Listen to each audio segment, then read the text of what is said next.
ಸಾಧನಾ ಸಮಾವೇಶದಲ್ಲಿ ಸಿಎಂ ಸಿದ್ದರಾಮಯ್ಯ ಮಾತನಾಡ್ತಾರೆ, ಬನ್ನಿ ನೋಡೋಣ. ಅಖಿಲ ಭಾರತ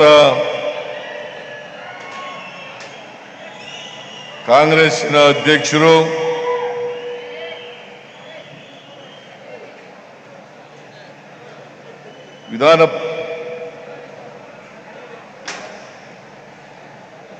ರಾಜ್ಯಸಭೆಯಲ್ಲಿ ವಿರೋಧ ಪಕ್ಷದ ನಾಯಕರು ಆದಂತ ಶ್ರೀ ಮಲ್ಲಿಕಾರ್ಜುನ ಖರ್ಗೆ ಅವರೇ,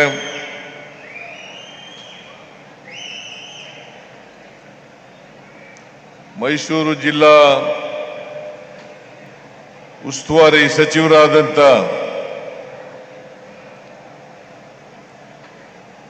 ಡಾಕ್ಟರ್ ಎಚ್.ಸಿ. ಮಾದೇವಪ್ಪ ಅವರ,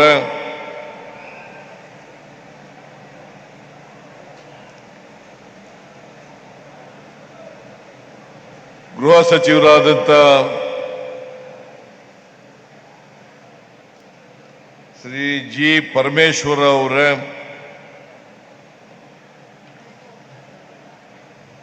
ಇಂಧನ ಸಚಿವರಾದಂತ ಕೆ.ಜೆ. ಜಾರ್ಜ್ ಅವರ, ಪಶುಸಂಗೋಪನೆ ಮತ್ತು ರೇಷ್ಮೆ ಸಚಿವರಾದಂತ ಕೆ. ವೆಂಕಟೇಶ್ ಅವರ, ಸಣ್ಣ ಕೈಗಾರಿಕೆಗಳ ಸಚಿವರಾದಂಥ ಶರಣಬಸಪ್ಪ ದರ್ಶನಾಪುರ ಅವರ, ಕನ್ನಡ ಮತ್ತು ಸಂಸ್ಕೃತಿ ಇಲಾಖೆಯ ಸಚಿವರು, ಹಿಂದುಳಿದ ವರ್ಗಗಳ ಅಭಿವೃದ್ಧಿಯ ಸಚಿವರು ಆದಂಥ ಶಿವರಾಜ್ ತಂಗಡಗಿಯವರ, ಪೌರಾಡಳಿತ ಸಚಿವರಾದಂಥ ರಹೀಂ ಖಾನ್ ಅವರ, ಮಾಜಿ ಸಚಿವರು ಶಾಸಕರು ಆದಂಥ ಶ್ರೀ ತನ್ವೀರ್ ಶೇಟ್ ಅವರ, ಲೋಕಸಭಾ ಸದಸ್ಯರಾದಂಥ ಶ್ರೀ ಸುನೀಲ್ ಬೋಸ್ ಅವರ,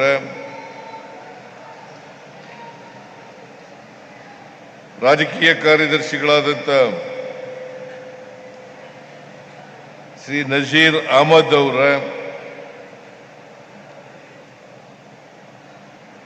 ಗ್ಯಾರಂಟಿ ಯೋಜನೆಗಳ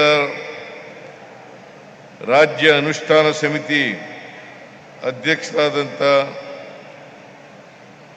ಶ್ರೀ ಎಚ್.ಎಂ. ರೇವಣ್ಣ ಅವರ,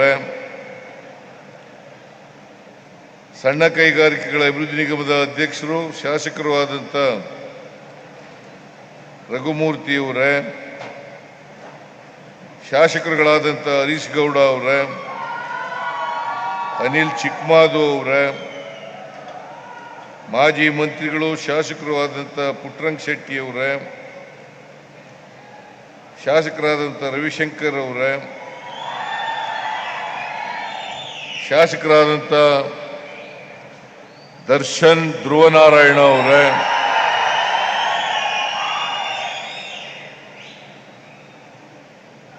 ಕೊಳ್ಳೇಗಾಲ ಶಾಸಕರಾದಂಥ ಎ.ಆರ್. ಕೃಷ್ಣಮೂರ್ತಿ ಅವರ, ಇನ್ನೊಬ್ಬರು ಶಾಸಕರಾದಂಥ ಶ್ರೀ ಬಸವಂತಪ್ಪ ಅವರ, ಮೇಲ್ಮನೆಯ ಸದಸ್ಯರುಗಳಾದಂಥ ಡಾಕ್ಟರ್ ತಿಮ್ಮಯ್ಯ ಅವರ, ಶ್ರೀ ಪುಟ್ಟಣ್ಣ ಅವರ, ವೇದಿಕೆ ಮೇಲಿರ್ತಕ್ಕಂಥ ನಮ್ಮ ಪಕ್ಷದ ಎಲ್ಲ ಮುಖಂಡರುಗಳೇ, ಆಹ್ವಾನಿತ ಗಣ್ಯರೇ, ಇಲ್ಲಿ ಇಷ್ಟೊಂದು ಬೃಹತ್ ಸಂಖ್ಯೆಯಲ್ಲಿ ಸೇರಿರ್ತಕ್ಕಂಥ ಆತ್ಮೀಯ ಪಕ್ಷದ ಎಲ್ಲ ಮುಖಂಡರುಗಳೇ, ಕಾರ್ಯಕರ್ತ ಬಂಧುಗಳೇ, ತಾಯಂದಿರೇ, ಯುವಕ ಮಿತ್ರರೇ, ಸುದ್ದಿ ಮಾಧ್ಯಮದ ಎಲ್ಲ ಗೆಳೆಯರೇ, ಕ್ಷಮಿಸಬೇಕು. ಇನ್ನೂ ಬಹಳ ಜನ ಮಂತ್ರಿಗಳೆಲ್ಲ ಇದ್ರು, ಅವರೆಲ್ಲರೂ ಕೂಡ ಮಾತಾಡಬೇಕಾಗಿತ್ತು.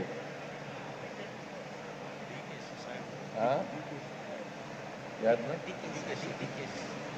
ಎಲ್ಲಿ ಇಲ್ವಲ್ರಿ, ಅವ್ರು ಒಟ್ಟೋಗಿದ್ದಾರೆ. ಕೂತ್ಕೊಳ್ಳಿ, ನೀವೇನು ಲಾಯರು.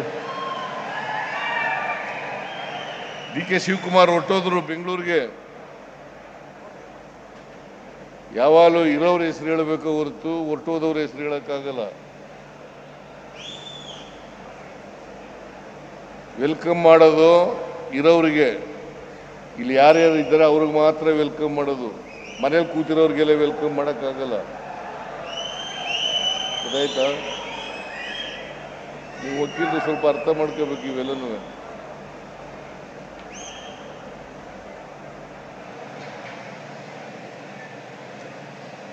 ಅವರು ಪಾಪ DK ಶಿವಕುಮಾರ್ ಹೆಸರು ಹೇಳಿ ಅಂತ ಹೇಳ್ತಾ ಇದ್ದಾರೆ. DK ಶಿವಕುಮಾರ್ ಅವರು ಉಪಮುಖ್ಯಮಂತ್ರಿಗಳು, ಅವರು ಬೆಂಗಳೂರಿಗೆ ಹೋಗ್ತೀನಿ ಅಂತ ಹೋದ್ರು. ಬೇರೆ ಕೆಲಸ ಇದೆ ಅದಕ್ಕೋಸ್ಕರ ಹೋಗ್ತೀನಿ ಅಂತ ಹೋದ್ರು. ಅದರಿಂದ ಅವ್ರ ಹೆಸರನ್ನ ಪ್ರಸ್ತಾಪ ಮಾಡಲಿಲ್ಲ.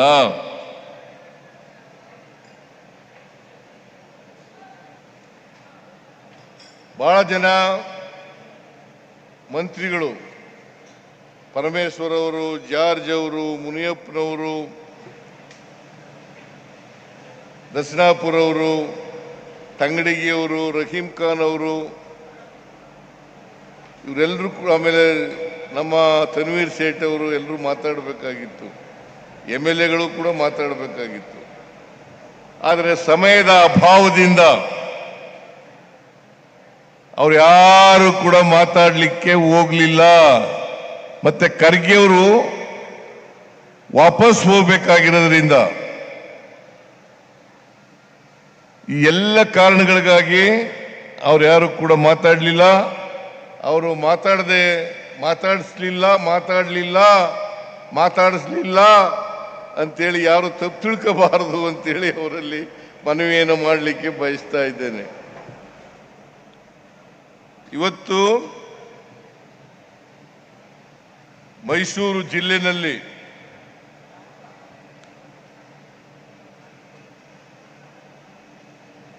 ಅನೇಕ ಅಭಿವೃದ್ಧಿ ಕಾರ್ಯಕ್ರಮಗಳಿಗೆ ಶಂಕುಸ್ಥಾಪನೆ ಮತ್ತು ಉದ್ಘಾಟನೆ, ಈ ಕಾರ್ಯಕ್ರಮಗಳನ್ನು ಜಿಲ್ಲಾಡಳಿತ ಹಮ್ಮಿಕೊಂಡಿದೆ. ಈ ಸಭೆಗೆ JDSನವರು, BJPಯವರು ಬರಬೇಕಾಗಿತ್ತು. ಅವರು ಬಂದಿದ್ರೆ ಇವತ್ತು ಮೈಸೂರು ಜಿಲ್ಲೆಯಲ್ಲಿ ಏನೆಲ್ಲ ಅಭಿವೃದ್ಧಿ ಕಾರ್ಯಕ್ರಮಗಳು ನಡೀತಾ ಇದ್ದಾವೆ ಅಂತಕ್ಕಂಥದ್ದು ಗೊತ್ತಾಯ್ತಾ ಇತ್ತು. ಇವತ್ತು ಒಂದೇ ದಿನ 2578 ಕೋಟಿ 2078 ಕೋಟಿ ರೂಪಾಯಿಗಳಿಗೆ ಶಂಕುಸ್ಥಾಪನೆ ಮತ್ತು ಉದ್ಘಾಟನೆಯನ್ನ ಮಾಡ್ತಾ ಇದ್ದೇವೆ. ನಾನು ಬಿಜೆಪಿಯವರಿಗೆ, JDSನವರಿಗೆ ಕೇಳ್ತಾ ಇದ್ದೀನಿ, ನೀವು ಆರೋಪಗಳನ್ನು ಮಾಡ್ತೀರಿ, ಸುಳ್ಳು ಆರೋಪಗಳನ್ನು ಮಾಡ್ತೀರಿ, ಸುಳ್ಳು ಅಪವಾದಗಳನ್ನು ಮಾಡ್ತೀರಿ. ನಾನು ಅನೇಕ ಬಾರಿ ಹೇಳಿದ್ದೀನಿ, ನಿಮಗೆ ಸತ್ಯ ಗೊತ್ತಾಗಬೇಕು ಅಂತಂದ್ರೆ, ಜನರಿಗೆ ಸುಳ್ಳು ಹೇಳೋದನ್ನ ನಿಲ್ಲಿಸಬೇಕು ಅಂತನ್ನೋದಾದ್ರೆ, ಜನರನ್ನ ತಪ್ಪು ದಾರಿಗೆ ಎಳೀತಕ್ಕಂಥ ಪ್ರಯತ್ನವನ್ನ ಮಾಡ್ತಕ್ಕಂಥದನ್ನು ನೀವು ನಿಲ್ಲಿಸಬೇಕಾದ್ರೆ ನೀವೆಲ್ಲರೂ ಕೂಡ ಒಂದೇ ವೇದಿಕೆಗೆ ಬರಬೇಕು. ಬಿಜೆಪಿಯ ಮುಖಂಡರು, JDSನ ಮುಖಂಡರು ಒಂದೇ ವೇದಿಕೆಗೆ ಬಂದ್ರೆ ನಾನು ಆ ವೇದಿಕೆಗೆ ಬರಲಿಕ್ಕೆ ತಯಾರಾಗಿದ್ದೀನಿ. ಚರ್ಚೆ ಮಾಡೋಣ. ನೀವೇನು ಮಾಡಿದ್ರಿ, ನಾವೇನು ಮಾಡೋದು, ನೀವೇನು ಮಾಡಿದ್ರಿ, ನಾವೇನು ಮಾಡೋದು ಅಂತಕ್ಕಂಥದ್ದನ್ನು ಚರ್ಚೆ ಮಾಡೋಣ. ಇವತ್ತು ಅಭಿವೃದ್ಧಿ ಕಾರ್ಯಕ್ರಮಗಳಿಗೆ ಹಣ ಇಲ್ಲದೆ ಹೋಗಿದ್ರೆ ಬಿಜೆಪಿಯವರು ಹೇಳ್ತಾರೆ ಗ್ಯಾರಂಟಿ ಯೋಜನೆಗಳನ್ನ ಜಾರಿ ಕೊಟ್ಟು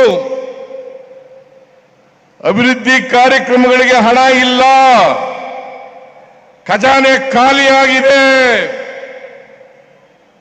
ರಾಜ್ಯ ಸರ್ಕಾರ ದಿವಾಳಿಯಾಗಿದೆ.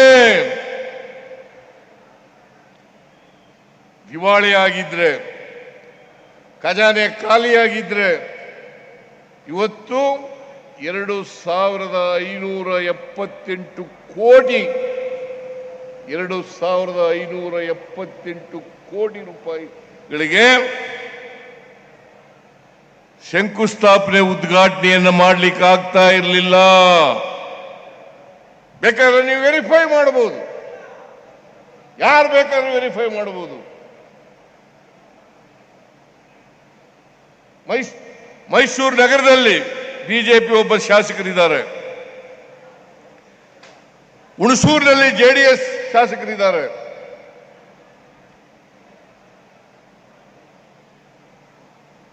ಬಂದು ನೋಡ್ಲಿ.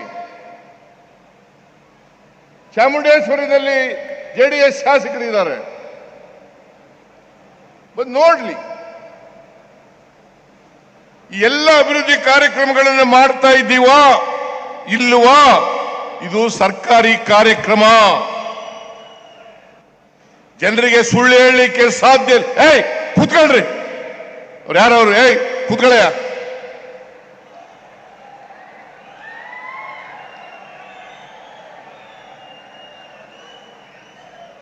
ಪೇಟ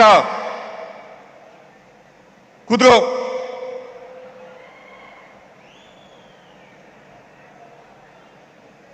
ಇಪ್ಪತ್ತು 25 ನಿಮಿಷ ಕೂತ್ಕೊಳ್ಳಿ.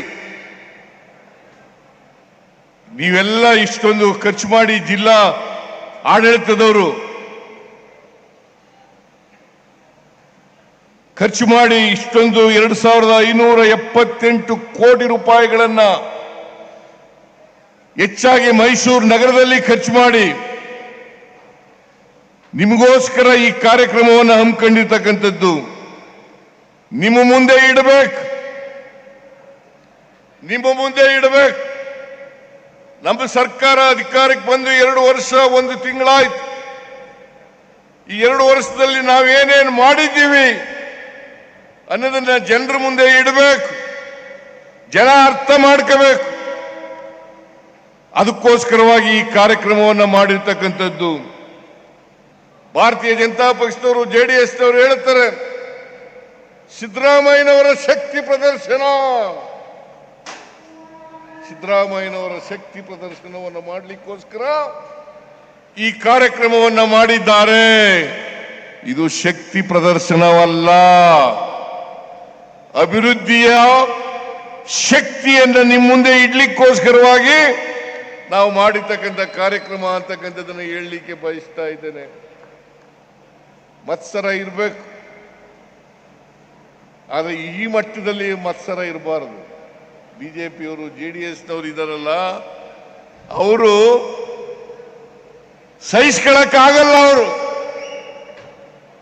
ಸಹಿಸ್ಕೊಳ್ಳಕ್ಕಾಗದೇನೆ ಸುಳ್ಳುಗಳನ್ನ ಹೇಳಿ ಜನರನ್ನ ದಾರಿ ತಪ್ಪಿಸ್ತಕ್ಕಂಥ ಕೆಲಸವನ್ನ ಮಾಡ್ತಾ ಇದ್ದಾರೆ. ನಾನು ಹೇಳ್ತೀನಿ, ನೀವು 5 ವರ್ಷ ಅಧಿಕಾರದಲ್ಲಿದ್ರಿ. ಹಿಂದೆ 2008ರಿಂದ 13ರವರೆಗೆ ಅಧಿಕಾರದಲ್ಲಿದ್ರಿ. ಆಮೇಲೆ 2019ರಿಂದ 23ರವರೆಗೂ ಅಧಿಕಾರದಲ್ಲಿದ್ರಿ. ನೀವು ಮೈಸೂರು ನಗರಕ್ಕೆ ಏನು ಮಾಡಿದ್ರಿ? ನಮ್ಮ DK ಶಿವಕುಮಾರ್ ಹೇಳ್ತಾ ಇರ್ತಾರೆ, ಸಾಕ್ಷಿ ಗುಡ್ಡ ಬಿಟ್ಟು ಹೋಗಿದ್ದೀರಾ. ಏನ್ ಸಾಕ್ಷಿ ಗುಡ್ಡ ಬಿಟ್ಟು ಹೋಗಿದ್ದೀರಪ್ಪ ನೀವು? ಏನಾದ್ರು ಮಾಡಿದ್ರೆ ಹೇಳಿ. 4 ವರ್ಷಗಳ ಅಧಿಕಾರದಲ್ಲಿದ್ರಿ ನೀವು.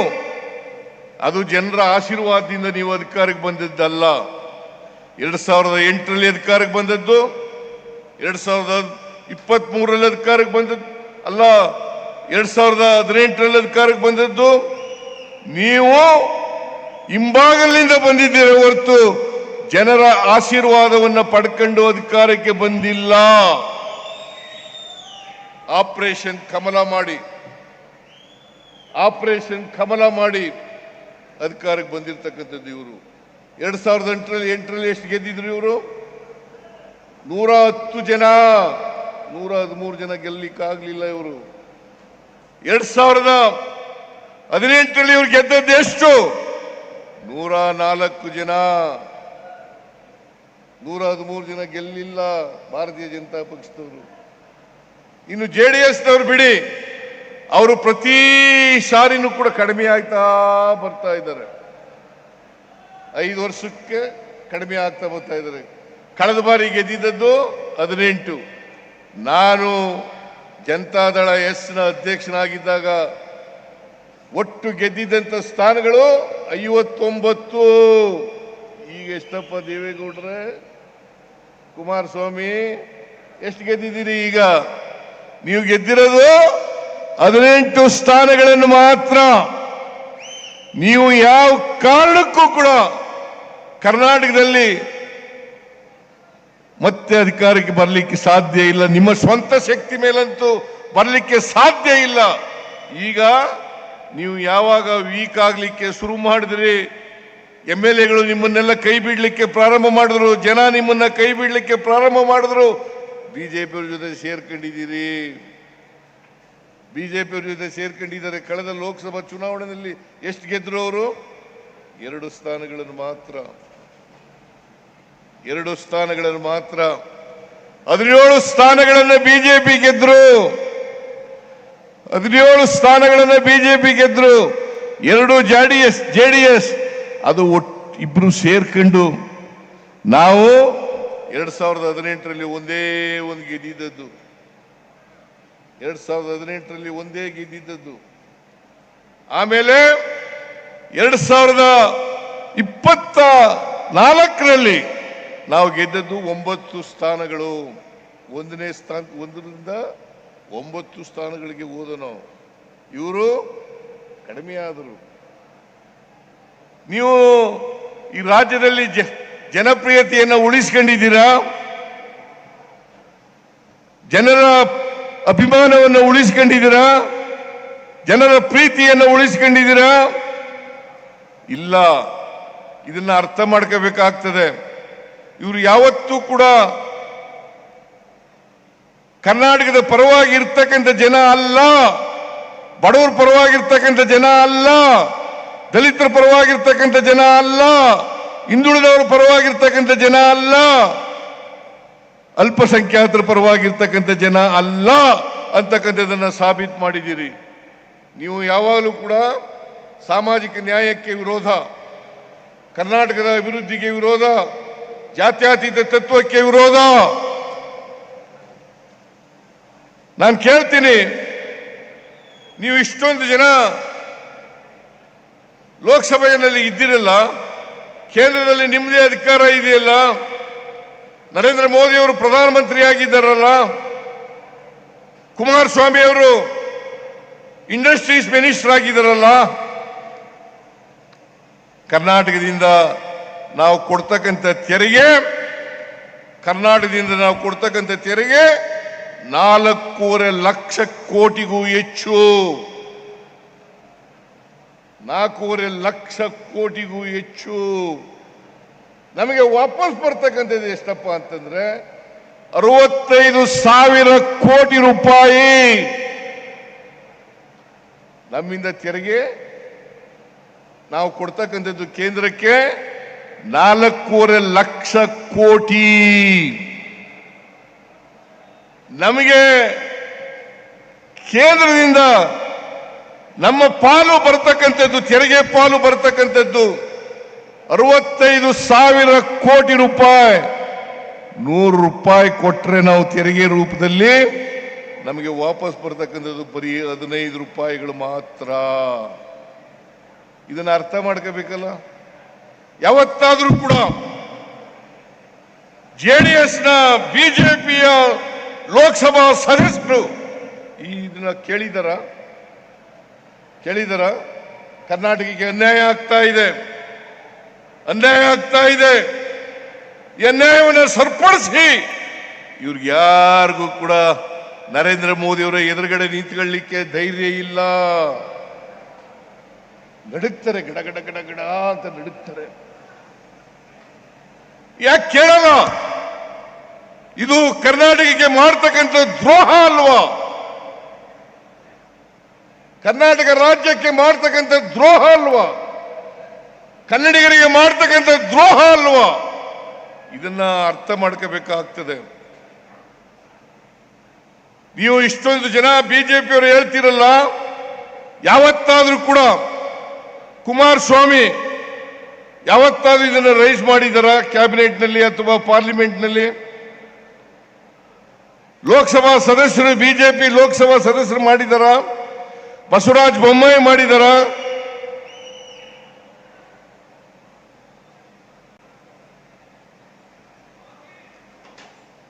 ಜೋಶಿ ಮಾಡಿದಾರ? ಯಾರು ಮಾಡಿಲ್ಲ. ಕರ್ನಾಟಕಕ್ಕೆ ಅನ್ಯಾಯ ಆಗ್ತಾ ಇದೆ. ಇವತ್ತು ನಾವು ಗ್ಯಾರಂಟಿ ಯೋಜನೆಗಳನ್ನು ಕೊಟ್ರೆ ಅದು ಈಗಾಗಲೇ ಖರ್ಗೆ ಅವರು ಹೇಳಿದ್ರು, ನಮಗಲ್ಲ, ನಮ್ಮ ಮನೆಗಲ್ಲ, ಡಿ ಕೆ ಶಿವಕುಮಾರ್ ಮನೆಗಲ್ಲ, ಅಥವಾ ಇಲ್ಲಿ ಕೂತಿರ್ತಕ್ಕಂಥ ಎಲ್ಲ ಮಿನಿಸ್ಟರ್ಗಳು, MLAಗಳು, MLCಗಳು ಅವ್ರ ಮನೆಗಲ್ಲ. ಇದು ನಾವು ಕೊಟ್ಟಿರ್ತಕ್ಕಂಥದ್ದು ಈ ರಾಜ್ಯದ ಬಡವರಿಗೆ. ಅದರಲ್ಲಿ ಯಾವುದೇ ಧರ್ಮ ಇಲ್ಲ, ಯಾವುದೇ ಜಾತಿ ಇಲ್ಲ, ಯಾವುದೇ ಪಕ್ಷ ಇಲ್ಲ. ನಿಮಗೆ ನಾಚಿಕೆ ಆಗಲ್ವಾ? ಬಿಜೆಪಿಯವರಿಗೆ, JDSನವರಿಗೆ ನಾಚಿಕೆ ಆಗಲ್ವಾ? ನಿಮ್ಮ ಪಕ್ಷಕ್ಕೆ ಬೆಂಬಲ ಕೊಟ್ಟಿರ್ತಕ್ಕಂಥವರಿಗೆ, ಅವರ ಬಡವರು ಇದ್ದಾರಲ್ಲ ನಿಮ್ಮ ಪಕ್ಷದಲ್ಲಿ, ಆ ಬಡವರಿಗೂ ಕೂಡ ನಾವು ಗ್ಯಾರಂಟಿ ಯೋಜನೆಗಳನ್ನು ಕೊಟ್ಟಿದ್ದೇವೆ. ಬರೀ ಕಾಂಗ್ರೆಸ್ಗಲ್ಲ, JDSನವ್ರಿಗೂ ಕೂಡ ಕೊಟ್ಟಿದ್ದೇವೆ, ಬಿಜೆಪಿಯವ್ರಿಗೂ ಕೂಡ ಕೊಟ್ಟಿದ್ದೇವೆ, ಕಾಂಗ್ರೆಸ್ನವ್ರಿಗೂ ಕೂಡ ಕೊಟ್ಟಿದ್ದೇವೆ, ಯಾವುದೇ ಪಕ್ಷಕ್ಕೆ ಸೇರದಿದ್ದವ್ರಿಗೂ ಕೂಡ ಕೊಟ್ಟಿದ್ದೇವೆ. ಇಂಥ ಜಾತಿ ಅಂತ ಕೊಟ್ಟಿಲ್ಲ, ಇಂಥ ಧರ್ಮ ಅಂತ ಕೊಟ್ಟಿಲ್ಲ, ಇಂಥ ಪಕ್ಷ ಅಂತ ಕೊಟ್ಟಿಲ್ಲ. ಎಲ್ಲ ಜಾತಿಯವರಿಗೆ, ಎಲ್ಲ ಪಕ್ಷದವರಿಗೆ, ಬಡವರಿಗೆ ಕೊಟ್ಟಿರ್ತಕ್ಕಂಥದ್ದು. ನಿಮಗೆ ನಾಚಿಕೆ ಆಗಬೇಕು. ನಮ್ಮ ಈ ಗ್ಯಾರಂಟಿ ಯೋಜನೆಗಳನ್ನು ನರೇಂದ್ರ ಮೋದಿ ಅವರು ರಾಜಸ್ಥಾನದಲ್ಲಿ ವಿರೋಧ ಮಾಡಿದ್ರು. ರಾಜಸ್ಥಾನದಲ್ಲಿ ಇದನ್ನು ಘೋಷಣೆ ಮಾಡಿದಾಗ ವಿರೋಧ ಮಾಡಿದ್ರು. ಏನಂತ ವಿರೋಧ ಮಾಡಿದ್ರು? ಕರ್ನಾಟಕ ರಾಜ್ಯ ದಿವಾಳಿ ಆಗ್ಬಿಡ್ತದೆ, ಈ ಗ್ಯಾರಂಟಿ ಯೋಜನೆಗಳನ್ನು ಜಾರಿ ಮಾಡಲಿಕ್ಕೆ ಸಾಧ್ಯ ಇಲ್ಲ. ಇವತ್ತು ಸುಮಾರು 55,000 ಕೋಟಿ ರೂಪಾಯಿ ಗ್ಯಾರಂಟಿ ಯೋಜನೆಗಳಿಗೆ ಖರ್ಚಾಗ್ತದೆ. 2 ವರ್ಷದಿಂದ ಯಶಸ್ವಿಯಾಗಿ ಜಾರಿ ಕೊಟ್ಟಿದ್ದೀವಿ. ಮೊನ್ನೆ ಶಕ್ತಿ ಯೋಜನೆ ಈಗೊಂದು ವಾರ ಆಯಿತು. ನಾನು ಇಲ್ಲಿವರೆಗೆ ಈ ಶಕ್ತಿ ಯೋಜನೆ ಜಾರಿ ಆದ ಮೇಲೆ 500 ಕೋಟಿ ಮಹಿಳೆಯರು ಉಚಿತವಾಗಿ ಪ್ರಯಾಣ ಮಾಡಿದ್ದಾರೆ. ನಾನು ಈಗ ಒಂದು ವಾರದ ಹಿಂದೆ 500 ಕೋಟಿ ಟಿಕೆಟ್ ಅನ್ನ ಕೊಟ್ಟಿದ್ದೇನೆ ಮಹಿಳೆಗೆ, ಪ್ರಯಾಣಿಕರಿಗೆ 500 ಕೋಟಿ ಟಿಕೆಟ್ ಅನ್ನು ಕೊಟ್ಟಿದ್ದೇನೆ. ನೀವು ಯಾವಾಗಲಾದ್ರು ಮಾಡಿದ್ರ? ಇವತ್ತು ಮಹಿಳೆಯರೆಲ್ಲ ಖುಷಿಯಾಗಿದ್ದಾರೆ, ಬಡವರೆಲ್ಲ ಖುಷಿಯಾಗಿದ್ದಾರೆ, ದಲಿತರೆಲ್ಲ ಖುಷಿಯಾಗಿದ್ದಾರೆ, ಹಿಂದುಳಿದವರೆಲ್ಲ ಖುಷಿಯಾಗಿದ್ದಾರೆ, ಅಲ್ಪಸಂಖ್ಯಾತರೆಲ್ಲ ಖುಷಿಯಾಗಿದ್ದಾರೆ. ನಿಮಗೆ ಹೊಟ್ಟೆ ಉರಿ ಇದೆಯಲ್ಲ, ಈ ದ್ವೇಷ ಇದೆಯಲ್ಲ, ರಾಜಕೀಯ ದ್ವೇಷ, ನಾನು ಇವತ್ತು ಅವ್ರಿಗೆ ಹೇಳ್ತೀನಿ, ಈ ದ್ವೇಷವನ್ನ ಬಿಡಿ, ಹೊಟ್ಟೆ ಉರಿಯನ್ನ ಬಿಡಿ, ಮತ್ಸರವನ್ನ ಬಿಡಿ, ರಾಜಕೀಯವಾಗಿ ಮಾತಾಡಿ. ನಾನು ಹೇಳ್ತಕ್ಕಂಥದ್ದು ಸುಳ್ಳಾದರೆ ಪ್ರಶ್ನೆ ಮಾಡ್ತಕ್ಕಂಥ ಹಕ್ಕಿದೆ ನಿಮಗೆ. ಅಸೆಂಬ್ಲಿನಲ್ಲಿ ಹೇಳಿದ್ದೀನಿ, ಹೊರಗಡೆ ಹೇಳಿದ್ದೀನಿ, ಎಲ್ಲ ಕಡೆಗಳಲ್ಲಿ ಹೇಳ್ತಾ ಇದ್ದೀನಿ. ನೀವು ಇದ್ರೆ ಪ್ರಶ್ನೆ ಮಾಡಬೇಕು. ದಾಖಲಾತಿಗಳ ಮೂಲಕ ಸಿದ್ದರಾಮಯ್ಯ ಹೇಳೋದು ಸರಿ ಇಲ್ಲ ಅಂತಕ್ಕಂಥ ಈ ಮಾತನ್ನ ಹೇಳಬೇಕಾಗ್ತದೆ. ಈ ದೇಶದಲ್ಲಿ ಅಸಮಾನತೆ ನಿರ್ಮೂಲನೆ ಆಗಬೇಕಲ್ಲ. ಬಡವ ಬಲ್ಲಿದ ಸುಮಾರು 90% ಜನ 90% ಜನ ಶೂದ್ರ ವರ್ಗದವರು ಇರ್ತಕ್ಕಂಥದ್ದು, 10% ಜನ ಮಾತ್ರ ಮೇಲ್ವರ್ಗದವರು ಇರ್ತಕ್ಕಂಥದ್ದು, ಶ್ರೀಮಂತರು ಇರ್ತಕ್ಕಂಥದ್ದು. ಈ 90% ಜನ ರಾಜಕೀಯವಾಗಿ ಮೇಲಕ್ಕೆ ಬರಬೇಕಾ ಬೇಡ? ಅವರು ಸಾಮಾಜಿಕವಾಗಿ ಆರ್ಥಿಕವಾಗಿ ಅವರಿಗೆ ಶಕ್ತಿ ತುಂಬಬೇಕಾ ಬೇಡ?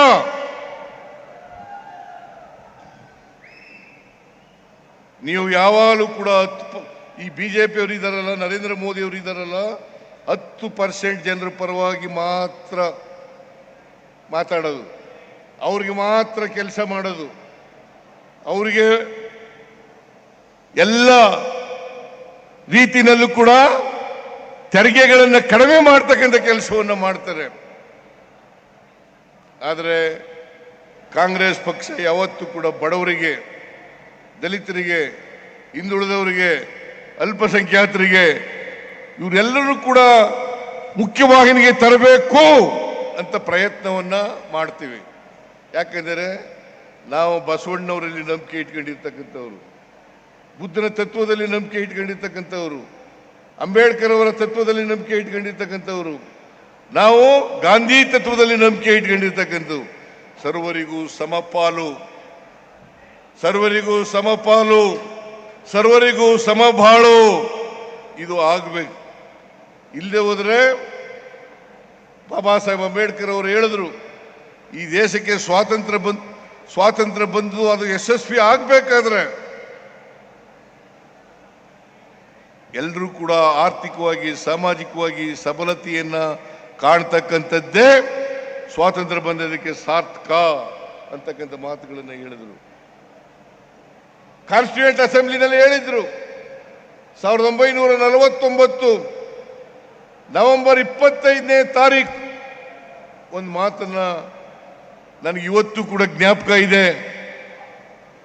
ಒಂದು ಮಾತನ್ನ 1949 ನವೆಂಬರ್ 25ನೇ ತಾರೀಕು ಕಾನ್ಸ್ಟಿಟ್ಯೂಯೆಂಟ್ ಅಸೆಂಬ್ಲಿನಲ್ಲಿ ಒಂದು ದಿನ ಮುಂಚಿತವಾಗಿ, ಸಂವಿಧಾನ ಅಂಗೀಕಾರ ಆಗೋದಕ್ಕಿಂತ ಮುಂಚಿತವಾಗಿ ಒಂದು ಮಾತನ್ನ ಹೇಳಿದ್ರು. ಏನಪ್ಪ ಹೇಳಿದ್ರು ಅಂತಂದ್ರೆ, ನಾವು 1950 ಜನವರಿ 26ನೇ ತಾರೀಕಿನಿಂದ ವೈರುಧ್ಯತೆ ಇರ್ತಕ್ಕಂಥ ಸಮಾಜಕ್ಕೆ ಕಾಲಿಡ್ತಾ ಇದ್ದೇವೆ. ವೈರುಧ್ಯತೆ ಇರ್ತಕ್ಕಂಥ ಸಮಾಜಕ್ಕೆ ಕಾಲಿಡ್ತಾ ಇದ್ದೇವೆ. ಆರ್ಥಿಕ ಅಸಮಾನತೆ ಇದೆ, ಸಾಮಾಜಿಕ ಅಸಮಾನತೆ ಇದೆ, ರಾಜಕೀಯ ಅಸಮಾನತೆ ಇದೆ. ಇಂಥ ಸಮಾಜದಲ್ಲಿ ನಾವು ಈ ಅಸಮಾನತೆಯನ್ನು ಹೋಗಲಾಡಿಸದೆ ಹೋದರೆ ಯಾವ ಜನ ನಮಗೆ ಆಶೀರ್ವಾದ ಮಾಡಿದ್ದಾರೆ, ಯಾವ ಜನರಿಂದ ಪ್ರಜಾಪ್ರಭುತ್ವ ಸೌಧವನ್ನು ನಿರ್ಮಾಣ ಮಾಡಿದ್ದೀವಿ, ಅದೇ ಪ್ರಜಾಪ್ರಭುತ್ವ ಸೌಧವನ್ನ ಧ್ವಂಸ ಮಾಡ್ತಾರೆ. ಎಚ್ಚರಿಕೆಯಿಂದ ಇರಬೇಕು ಅಂತಕ್ಕಂಥ ಮಾತುಗಳನ್ನು ಹೇಳಿದರು. ಇದನ್ನು ಯಾರು ಹೇಳಿದ್ದು? ಬಾಬಾ ಸಾಹೇಬ್ ಅಂಬೇಡ್ಕರ್ ಅವರು. ಈ ದೇಶಕ್ಕೆ ಸಂವಿಧಾನವನ್ನ ಕೊಟ್ಟಿರ್ತಕ್ಕಂಥವರು.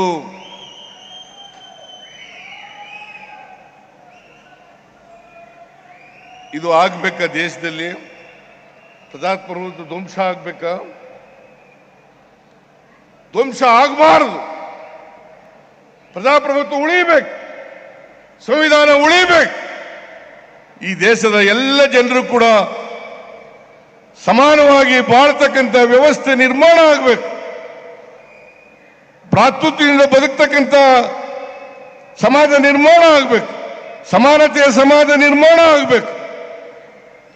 ಈ ಸಮಾಜವನ್ನ ನಿರ್ಮಾಣ ಮಾಡಲಿಕ್ಕೆ ನಾವು ಕಾಂಗ್ರೆಸ್ ಪಕ್ಷ ಮೊದಲಿಂದಲೂ ಕೂಡ ಪ್ರಯತ್ನವನ್ನು ಮಾಡ್ತಾ ಇದೆ. ಸ್ವಾತಂತ್ರ್ಯ ಬಂತವಿಂದ ಜವಾಹರ್ಲಾಲ್ ನೆಹರೂರವರು ಇರ್ಬೋದು, ಇಂದಿರಾ ಗಾಂಧಿ ಅವರು ಇರ್ಬೋದು, ವಲ್ಲಭಾಯ್ ಪಟೇಲ್ ಇರ್ಬೋದು, ಇವರೆಲ್ಲರೂ ಕೂಡ ಪ್ರಯತ್ನವನ್ನು ಮಾಡ್ತಾ ಇದ್ದಾರೆ. ಮನಮೋಹನ್ ಸಿಂಗ್ ಅವರ ಕಾಲದಲ್ಲಿ ನಾವು ಡೈರೆಕ್ಟಿವ್ ಪ್ರಿನ್ಸಿಪಲ್ಸ್ ಹೇಳ್ಕೊಂಡಿದ್ದೀವಿ. ರೈಟ್ ಟು ಇನ್ಫಾರ್ಮೇಶನ್ ಯಾರು ಕೊಟ್ಟವರು? ರೈಟ್ ಟು ಎಜುಕೇಶನ್ ಯಾರು ಕೊಟ್ಟವರು? ಫುಡ್ ಸೆಕ್ಯೂರಿಟಿ ಆಕ್ಟ್ ಅನ್ನ ಯಾರು ಮಾಡಿದ್ರು? ನರೇಂದ್ರ ಮೋದಿ ಅವರು ಮಾಡಿದ್ರ? ಬಿಜೆಪಿ ಅವರು ಮಾಡಿದ್ರ, JDS ನವರು ಮಾಡಿದ್ರ? ಲ್ಯಾಂಡ್ ಎಕ್ಸ್ಚೇಂಜ್ ಆಕ್ಟ್ ಮಾಡಿದವರು ಯಾರು? ಫುಡ್ ಸೆಕ್ಯೂರಿಟಿ ಆಕ್ಟ್ ಮಾಡಿದವರು ಯಾರು?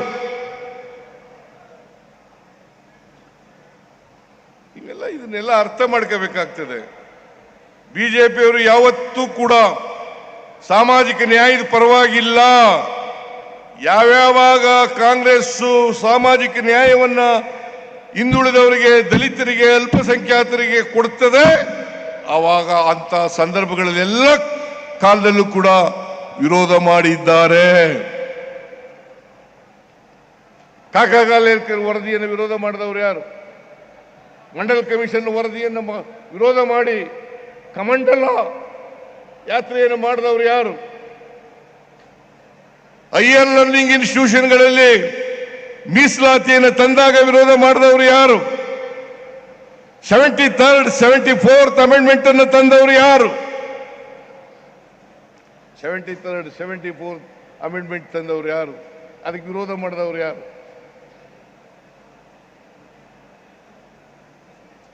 ನೀವು ಯಾವಾಗ ಮಾಡಿದಿರಿ ನೋಡೋಣ, ಹೇಳಿ ನೋಡೋಣ. ಈ RSS ಬಿಜೆಪಿ ಇದ್ದಾರಲ್ಲ, ಇವರು ಮನುವಾದಿಗಳು, ಸಂವಿಧಾನಕ್ಕೆ ವಿರುದ್ಧ. ಯಾಕಂತಂದ್ರೆ ಸಂವಿಧಾನ ಬಾಬಾ ಸಾಹೇಬ್ ಅಂಬೇಡ್ಕರ್ ಅವರು ಕೊಟ್ಟಿರ್ತಕ್ಕಂಥ ಸಂವಿಧಾನ ಮನುವಾದಕ್ಕೆ ವಿರುದ್ಧವಾಗಿರ್ತಕ್ಕಂಥದ್ದು, ಮನುಸ್ಮೃತಿಗೆ ವಿರುದ್ಧವಾಗಿರ್ತಕ್ಕಂಥದ್ದು. ಅದಕ್ಕೋಸ್ಕರ ವಿರೋಧವನ್ನು ಮಾಡ್ತಾರೆ. ಈಗ ಇನ್ನೊಂದು ಹೇಳಕ್ ಶುರು ಮಾಡ್ಬಿಟ್ಟಿದ್ದಾರೆ ಬಿಜೆಪಿಯವರು ಎಲ್ಲ ಕಡೆ. ಬಾಬಾ ಸಾಹೇಬ್ ಅಂಬೇಡ್ಕರ್ ಅವರನ್ನ ಸೋಲಿಸಿದವರು ಕಾಂಗ್ರೆಸ್ನವರು, ಸೋಲಿಸಿದವರು ಕಾಂಗ್ರೆಸ್ನವರು. ನಾನು ಹೇಳಿದೆ ಅಸೆಂಬ್ಲಿನಲ್ಲಿ, ಬಾಬಾ ಸಾಹೇಬ್ ಅಂಬೇಡ್ಕರ್ ಅವರು ಒಂದು ಪತ್ರವನ್ನು ಬರೆದಿದ್ದಾರೆ ಅವರ ಸ್ನೇಹಿತರಿಗೆ. ಅದರಲ್ಲಿ ಏನು ಹೇಳಿದ್ದಾರೆ ಅಂತಂದ್ರೆ, ನನ್ನನ್ನು ಸೋಲಿಸಿದವರು ಸಾವರ್ಕರ್. ಅವರೇ ಹೇಳಿರೋದು, ಬಾಬಾ ಸಾಹೇಬ್ ಅಂಬೇಡ್ಕರ್ ಅವರು ಹೇಳಿರ್ತಕ್ಕಂಥದ್ದು. ನನ್ನನ್ನು ಸೋಲಿಸಿದವರು ಸಾವರ್ಕರ್, ಕಮ್ಯುನಿಸ್ಟ್ನ ರಂಗ. ಇದನ್ನ ನೀವೆಲ್ಲ ತಿಳ್ಕೋಬೇಕಾಗ್ತದೆ. ಅದಕ್ಕೆ ಬಾಬಾ ಸಾಹೇಬ್ ಅಂಬೇಡ್ಕರ್ ಅವರು ಹೇಳಿದ್ದಾರೆ, ಯಾರಿಗೆ ಇತಿಹಾಸ ಗೊತ್ತಿಲ್ಲ ಅವ್ರು ಯಾರು ಕೂಡ ಭವಿಷ್ಯವನ್ನು ನಿರ್ಮಾಣ ಮಾಡಲಿಕ್ಕೆ ಸಾಧ್ಯ ಇಲ್ಲ. ಯಾರಿಗೆ ಇತಿಹಾಸ ಗೊತ್ತಿಲ್ಲ ಅವ್ರು ಯಾರು ಕೂಡ ಭವಿಷ್ಯವನ್ನು ನಿರ್ಮಾಣ ಮಾಡಲಿಕ್ಕೆ ಸಾಧ್ಯ ಇಲ್ಲ. ಇತಿಹಾಸ ಗೊತ್ತಿದ್ರೆ ಮಾತ್ರ ಈ ಅಸಮಾನತೆ ನಿರ್ಮಾಣ ಆಗಲಿಕ್ಕೆ ಕಾರಣ ಏನು? ಇದು ಗೊತ್ತಿರಬೇಕು. ಇತಿಹಾಸ ಗೊತ್ತಿದ್ರೆ ಮಾತ್ರ ಈ ಅಸಮಾನತೆ ನಿರ್ಮಾಣ ಆಗ್ಬೇಕಾದ್ರೆ ಕಾರಣ ಏನು? ಈ ಜಾತಿ ವ್ಯವಸ್ಥೆ ಹುಟ್ಟಬೇಕಾದ್ರೆ ಕಾರಣ ಏನು? ವರ್ಗ ವ್ಯವಸ್ಥೆ ಹುಟ್ಟಬೇಕಾದ್ರೆ ಕಾರಣ ಏನು? ಇದಕ್ಕೆ ಪರಿಹಾರ ಹುಡುಕ್ತಕ್ಕಂಥದ್ದೇ ಕಾಂಗ್ರೆಸ್ ಪಕ್ಷ, ನಮ್ಮ ಸಂವಿಧಾನ. ಅದಕ್ಕೋಸ್ಕರ ಸಂವಿಧಾನವನ್ನು ರಕ್ಷಣೆ ಮಾಡಬೇಕು, ಸಂವಿಧಾನವನ್ನು ರಕ್ಷಣೆ ಮಾಡಬೇಕು. ಅದಕ್ಕೆ ಕಾಂಗ್ರೆಸ್ನವರು ನಮ್ಮ ಸ್ಲೋಗನ್ ಏನಪ್ಪಾ ಅಂತಂದ್ರೆ, ಜೈ ಬಾಪು, ಜೈ ಬಾಪು, ಜೈ ಭೀಮ್, ಜೈ ಸಂವಿಧಾನ್. ಜೈ ಬಾಪು, ಜೈ ಭೀಮ್, ಜೈ ಸಂವಿಧಾನ್. ಇವರಿಗೆ, ಸಂವಿಧಾನಕ್ಕೆ ವಿರುದ್ಧವಾಗಿರ್ತಕ್ಕಂಥವರಿಗೆ, ಸಂವಿಧಾನ ರಚನೆ ಆದಂಥ ಸಂದರ್ಭದಲ್ಲಿ ಇದನ್ನು ವಿರೋಧ ಮಾಡಿದವರು ಯಾರು ಗೊತ್ತಾ? ಗೋಲ್ವಾಲ್ಕರ್, ಸಾವರ್ಕರ್. ಯಾರಿವರು? ಹಿಂದೂ ಮಹಾಸಭಾದ ನಾಯಕ, RSS ನ ನಾಯಕ. ಇವರು ವಿರೋಧ ಮಾಡಿದ್ದು. ಆರ್ಗನೈಸರ್ ಪತ್ರಿಕೆ ತೆಗೆದು ನೋಡ್ಲಿ, ಅವರು ಆರ್ಗನೈಸರ್ ಪತ್ರಿಕೆ ತೆಗೆದು ನೋಡ್ಲಿ. ಆರ್ಗನೈಸರ್ ಪತ್ರಿಕೆಯಲ್ಲಿ ಬಹಳ ಸ್ಪಷ್ಟವಾಗಿ ಹೇಳಿ ಇವರು ವಿರೋಧ ಮಾಡಿದ್ದಾರೆ. ಅದೇ ಸಾರಿ ಹೇಳ್ತಾರೆ, ಈ ಸಂವಿಧಾನವನ್ನು ಬದಲಾವಣೆ ಮಾಡ್ತೀವಿ.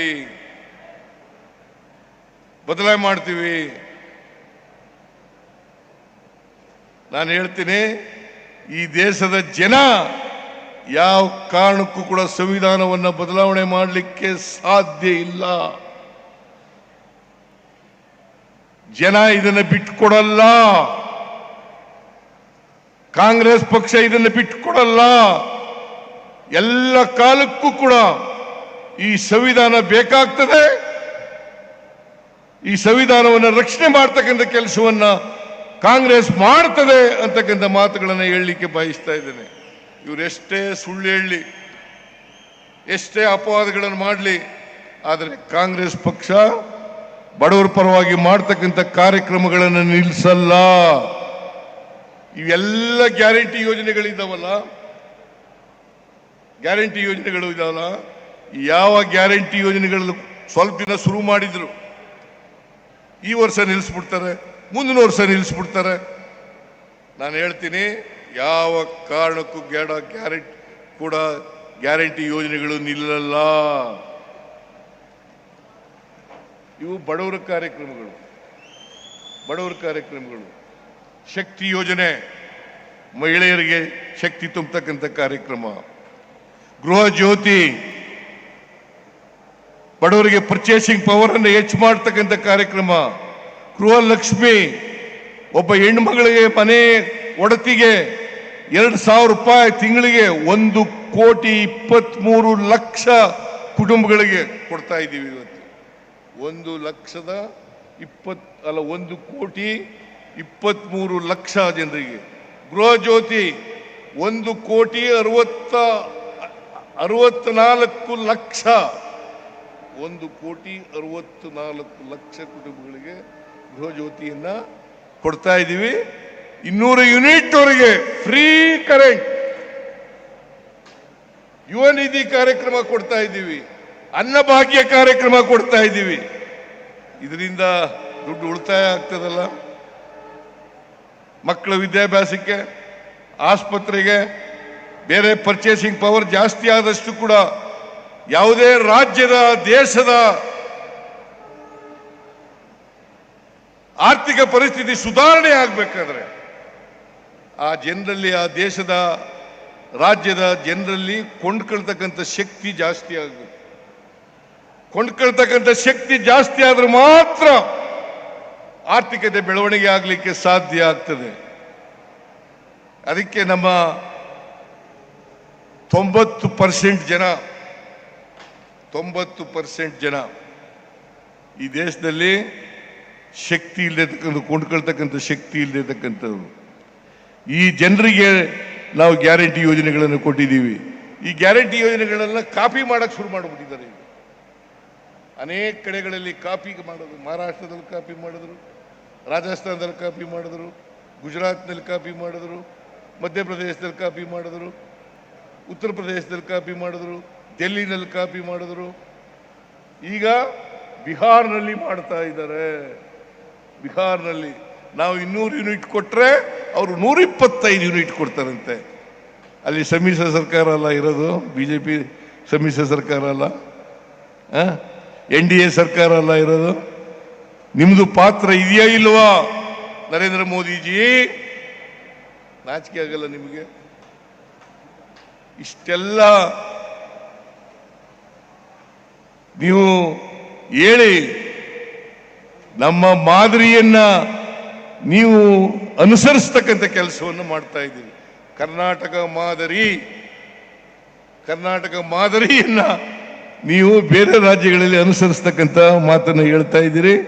ನೀವು ಜನರಿಗೆ ಸುಳ್ಳು ಹೇಳ್ತಕ್ಕಂಥ ಕೆಲಸವನ್ನು ಮಾಡ್ತಾ ಇದ್ದೀರಿ.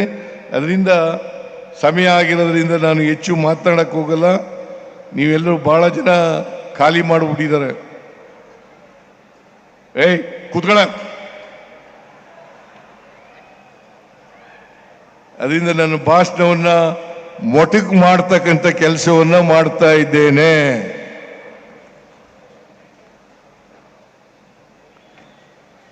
ಇಷ್ಟೊತ್ತು ನನ್ನ ಭಾಷಣವನ್ನ ಕೇಳದಂತ ಎಲ್ಲರಿಗೂ ಧನ್ಯವಾದಗಳನ್ನು ಹೇಳಲಿಕ್ಕೆ ಬಯಸ್ತೇನೆ. ಹಾಗೇನೆ ಜಿಲ್ಲಾ ಆಡಳಿತ ಇವತ್ತು ವ್ಯವಸ್ಥಿತವಾಗಿ ಈ ಕಾರ್ಯಕ್ರಮವನ್ನು ವ್ಯವಸ್ಥೆ ಮಾಡಿದ್ದಾರೆ.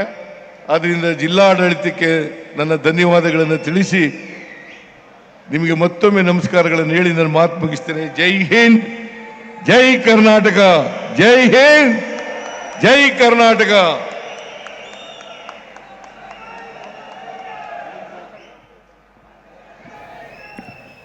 ಇದು ಸಾಧನಾ ಸಮಾವೇಶದಲ್ಲಿ ಇವತ್ತು ಮೈಸೂರಿನ ಮಹಾರಾಜ ಕಾಲೇಜು ಮೈದಾನದಿಂದ ನೇರ ದೃಶ್ಯವನ್ನು ನೀವು ನೋಡ್ತಾ ಇದ್ರಿ. ಅದರಲ್ಲಿ ಸಿದ್ದರಾಮಯ್ಯನವರ ಭಾಷಣ, ವಿಶೇಷವಾಗಿ ಬಿಜೆಪಿ ಈ ಸಂವಿಧಾನ ಸಂಬಂಧಪಟ್ಟ ಹಾಗೆ ಏನು ಟೀಕೆಗಳನ್ನು ಮಾಡ್ತಾ ಇತ್ತು, ಜೊತೆಗೆ ಅಂಬೇಡ್ಕರ್ ಸಂಬಂಧಪಟ್ಟ ಹಾಗೆ ಏನು ಇವರು ಕಾಂಗ್ರೆಸ್ ಅವಮಾನ ಮಾಡಿದೆ ಅನ್ನೋ ವಿಚಾರಕ್ಕೆ ಸಂಬಂಧಪಟ್ಟ ಹಾಗೆ ಏನೇನು ಆರೋಪಗಳನ್ನು ಮಾಡ್ತಾ ಇದ್ರು ಅಥವಾ ಟೀಕೆಗಳನ್ನು ಮಾಡ್ತಾ ಇದ್ರು. ಕಾಂಗ್ರೆಸ್ ಸಂವಿಧಾನವನ್ನು ರಕ್ಷಣೆ ಮಾಡುವಂಥ ಕೆಲಸ ಮಾಡ್ತಾ ಇದೆ, ಸಂವಿಧಾನವನ್ನು ಬಿಜೆಪಿ ವಿರೋಧಿಸುತ್ತೆ ಅಂತ ಕೂಡ ಇದೇ ಸಂದರ್ಭದಲ್ಲಿ ಹೇಳಿದ್ರು. ಜೊತೆಗೆ ಬಿಜೆಪಿ JDS ನಾಯಕರು ಕೂಡ ಈ ಸಂದರ್ಭದಲ್ಲಿ ಇರಬೇಕಾಗಿತ್ತು, ಇದ್ದಿದ್ರೆ ಅವ್ರಿಗೆ ಗೊತ್ತಾಗ್ತಾ ಇತ್ತು ಸರ್ಕಾರದ ಸಾಧನೆ ಏನು, ಎಷ್ಟು ಅಭಿವೃದ್ಧಿ ಆಗಿದೆ, ಇದೆಲ್ಲವೂ ಕೂಡ ಅವ್ರಿಗೆ ಗೊತ್ತಾಗ್ತಾ ಇತ್ತು ಅಂತ ಇವತ್ತಿನ ಸುದೀರ್ಘ ಭಾಷಣದಲ್ಲಿ ಆಲ್ಮೋಸ್ಟ್ ಒಂದು ಅರ್ಧ ತಾಸು CM ಸಿದ್ದರಾಮಯ್ಯನವರು ಮಾತನಾಡಿದರು. ಸಾಧನಾ ಸಮಾವೇಶದಲ್ಲಿ ಯಾವೆಲ್ಲ ಹೊಸ ಕಾರ್ಯಕ್ರಮಗಳಿಗೆ ಈ ಶಂಕುಸ್ಥಾಪನೆ ಆಗುವಂಥದ್ದಿರ್ಬೋದು, ಜೊತೆಗೆ ಇದುವರೆಗೆ ಕಳೆದ 2.5 ವರ್ಷದಲ್ಲಿ ಸರ್ಕಾರದ ಮೂಲಕ ಆಗಿರುವಂಥ ಯೋಜನೆಗಳ ಬಗ್ಗೆ, ವಿಶೇಷವಾಗಿ ಗ್ಯಾರಂಟಿಗಳ ಬಗ್ಗೆ ಅವರು ಅಲ್ಲಿ ಉಲ್ಲೇಖ ಮಾಡಿದ್ರು. ಜೊತೆಗೆ JDSನಲ್ಲಿದ್ದಾಗ ಹಿಂದೆ ಎಷ್ಟು ಸೀಟ್ಗಳು ಬರ್ತಾ ಇತ್ತು, ಈಗ JDS ಅವರ ಪರಿಸ್ಥಿತಿ ಹೇಗಿದೆ, ಇದೆಲ್ಲವನ್ನು ಕೂಡ CM ಸಿದ್ದರಾಮಯ್ಯ ವಿಸ್ತೃತವಾಗಿ ಹೇಳಿದರು. JDSನಿಂದ ಒಬ್ಬರೇ ಶಾಸಕರು ದೂರ ಹೋಗ್ತಿದ್ದಾರೆ ಅಂತ ಸಿದ್ದರಾಮಯ್ಯ ಹೇಳಿದರು. ನಿಮ್ಮದೇನಾರ ಸಾಲ ಮಾಡಿದ್ರೆ ನಿಮಗೆ ಬ್ಯಾಂಕ್ದವ್ರು ಜಪ್ತಿ ಮಾಡಿ ನಿಮ್ಮ ದಿವಾಳಿ ಎತ್ತಿರ್ಬೇಕೆ ಹೊರತಾಗಿ ಸರ್ಕಾರ ದಿವಾಳಿ ಎದ್ದಿಲ್ಲ. ಸರ್ಕಾರ ದಿವಾಳಿ ಹೇಳ್ಬೇಕಾದ್ರೆ ಒಂದೊಂದು MLAಗೆ ಅಭಿವೃದ್ಧಿ ಕೆಲಸಕ್ಕಾಗಿ 50 ಕೋಟಿ ರೂಪಾಯಿ ಕೊಡ್ತಿದ್ರ. ಇಲ್ಲಿ ಸೇರಿದಂತ ಜನ ದಯವಿಟ್ಟು ನಿಷ್ಪಕ್ಷಪಾತವಾಗಿ ಹೇಳಿ, ನಿಮಗೆ ಗ್ಯಾರಂಟಿಗಳು ಮುಟ್ಟಿವೇ ಇಲ್ಲ.